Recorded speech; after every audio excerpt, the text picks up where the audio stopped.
apparently state lawmakers are now going to be able to delete records either immediately or after 30 days. Either way, it's horrifying. Let's talk about it in our segment, Unbelievable.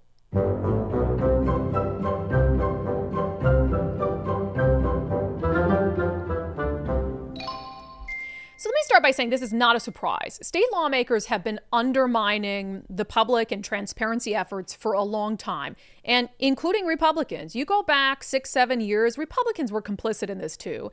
But then Republicans fell out of power, and maybe they didn't feel a need to continue to try to hide their records. I don't know. But now it's strictly a Democratic issue. It really is. You had the Democratic leadership in the legislature that were exerting something called legislative privilege, which was just sort of this manufactured concept. They've tried to, they've taken media entities to court and battled them in court just so they don't have to show their records. And it's all very shady stuff. Because at the end of the day, you work for us. We pay your salary. You're elected by people to go and serve the citizens of Washington state. So what do you have to hide? Of course, it's, all the work they do for special interests and unions and all of that stuff. But it's not a surprise that it keeps getting worse because the courts really have not put a check on the legislature. You have these highly ideological judges up to and including the Washington State Supreme Court, and they are consistently siding with state lawmakers and essentially allowing them to delete, to hide records from members of the media. This has been something that I will give the mainstream news credit on because they are nothing if not self-serving. The mainstream news has been, I think, very vigorous in calling out state lawmakers for doing this, including Shauna Salisbury, who has done a ton of work on this. There's an article in the Seattle Times that she wrote, White House lawmakers get okay to auto-delete records after 30 days. So I'll just read a little bit of this for you. A new policy issued last week allows lawmakers in the state house to auto-delete records within 30 days, reversing a move made amid a lawsuit that alleged legislators were illegally excluding themselves from the State Public Records Act. An email provided to the Seattle Times notified Democrats and Republicans a week before the change took place on July 30th and provides guidelines that most emails can be deleted immediately. A small subset must be kept longer. Under the directive, only prime sponsors of legislation are required to retain emails sent to or from their office regarding those bills. If a member is not the main sponsor, those emails are considered transitory and therefore can be deleted as soon as the member no longer needs or wants them. The policy changes means that communications about legislation, including emails among lawmakers and from lobbyists, could be gone for good, reducing the public and the media's ability to see how laws are made.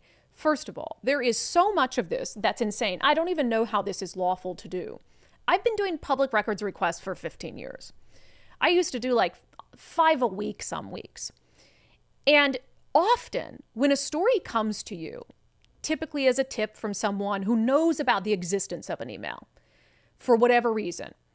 So they know about the existence of the email, but they want you to get it via a public records request so they don't have to provide it so it doesn't come back to them. That's very common. But typically when it happens, it's more than 30 days after the email was sent. Very rarely are you alerted to something that happened scandalous, like the day it goes on, hey, file a public records request for this.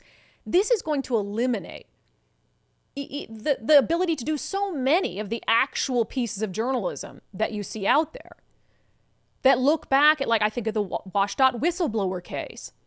And so many of these things where you might have someone who comes out, after they retire or a few months down the road. We did a lot of this on the vaccine mandates, where you're going back in time and you're trying to piece together what happened here. What were the negotiations leading up to these decisions? What were the negotiations leading up to these bills? Who had the ear of lawmakers? What lobbyists? What unions?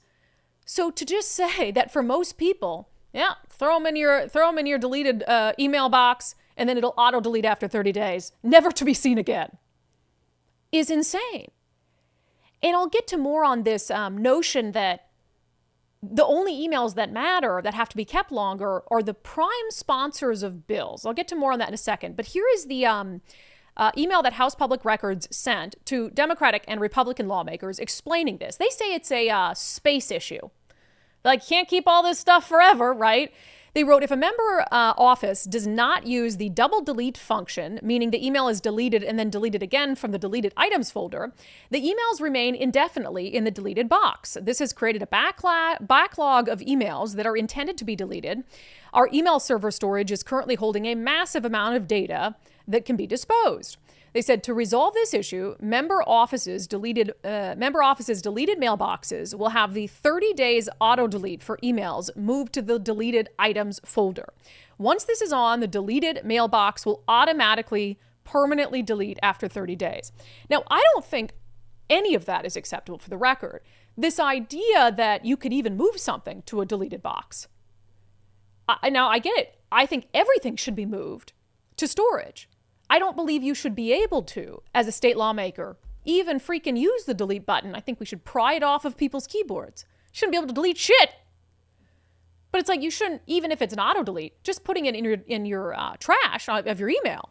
No, it should go to a server for, I don't know, let's think of a reasonable period of time. What, 5 years, 10 years? I would say probably 10.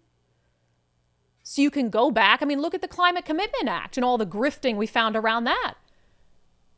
To be able to go back to 2014 when they were first considering it and look at everything that they said at the time, there was a lot of information from 2014 that came out and helped disprove Governor Jay Inslee saying that, oh, the CCA won't raise gas prices when his own staff was saying back in 2014 that it would. So I think 10 years before anything can be deleted.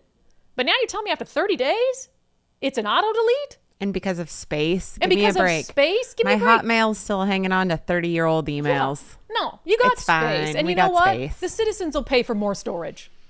Happily. The citizens will pay for more storage. You guys can pay for laser hair removal for transgender inmates. We'd like to pay for more storage so we can keep the emails and see the emails about who made the decision to pay for laser hair removal for transgender inmates. Joan Mell, who's great, we've had her on the show before. She's an attorney for the Washington Coalition for Open Government. She's quoted in the Seattle Times article about this prime sponsor issue, which is so bizarre to me. She said, if the primary sponsor was all it took to get legislation passed, then I guess their communications would be the only important ones, but they're not. Bills get amended, and those amendments mean something, and they come from somewhere, and they're intended to do something for somebody. And that really is the point here. When you look at the prime sponsor of a bill, someone might be the prime sponsor, meaning their name is on the bill first, right? But then you have other lawmakers who jump on board as well. You can't pass a bill with just one vote. So you have emails going back and forth between other lawmakers, trying to get them on board, trying to convince them to vote.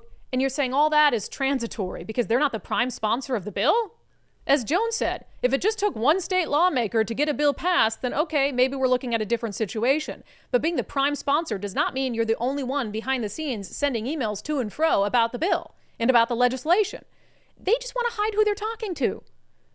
I mean, 30 days doesn't even get us through a legislative session.